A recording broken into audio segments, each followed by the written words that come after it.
বৃহস্পতিবার থেকেই বৃষ্টির কবলে রাজধানী সহ দেশের বিভিন্ন জেলা। এতে তলিয়ে গেছে ভোলা, মোংলা, লক্ষ্মীপুর সহ বিভিন্ন জেলার নিম্নাঞ্চল। পাহাড় ধসের শঙ্কা দেখা দিয়েছে বান্দরবান ও খাগড়াছড়িতে। প্রতিনিধিদের পাঠানো তথ্য ছবিতে দেখুন ডেস্ক রিপোর্ট। ঘূর্ণিঝড়ের প্রভাবে ভোলার নদ নদীর পানি অস্বাভাবিক হারে বৃদ্ধি পেয়েছে।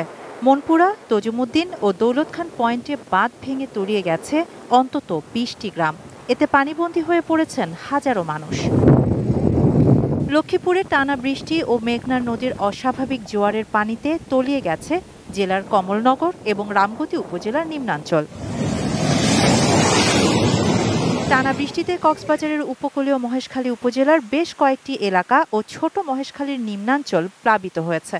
এ সময় কুতুবজম ইউনিয়নের ঘটিভাঙা এলাকায় জোয়ারের পানিতে ডুবে মারা গেছেন একজন। গ্লিটারের টুইন লেমন ও অ্যান্টিব্যাকটেরিয়াল ফর্মুলা বাসনকে চকচকে জীবাণুমুক্ত করে আমাদের দেয় গ্লিটার গ্যারান্টি। টানা বৃষ্টির কারণে কক্সবাজারের বাঁকখালী নদীর পানি বেড়ে যাওয়ায় রামুর পূর্ব রাজারকুলে নদী রক্ষা বাঁধ ধসে পড়েছে। বৃষ্টি ও পাহাড়ি ঢলে বান্দরবানের সাঙ্গু ও মাতামুহুরী নদীর পানি বাড়ছেই। বান্দরবান রুমা ও থানচি সড়কের বিভিন্ন জায়গায় পাহাড় ধসে পড়ায় যানবাহন চলাচল বিঘ্নিত হচ্ছে। ধসের আশঙ্কায় পাহাড়ের পাদদেশে ঝুঁকিপূর্ণভাবে বসবাসকারীদের সতর্ক করতে মাইকিং করা হচ্ছে। নিরাপদ আশ্রয় গ্রহণ করার জন্য নিম্নচাপের কোনো প্রভাব মোংলা ও সুন্দরবন উপকূল এলাকায় পড়েনি। মোংলা বন্দরে জাহাজ থেকে পণ্য বোঝাই ও খালাস স্বাভাবিক রয়েছে।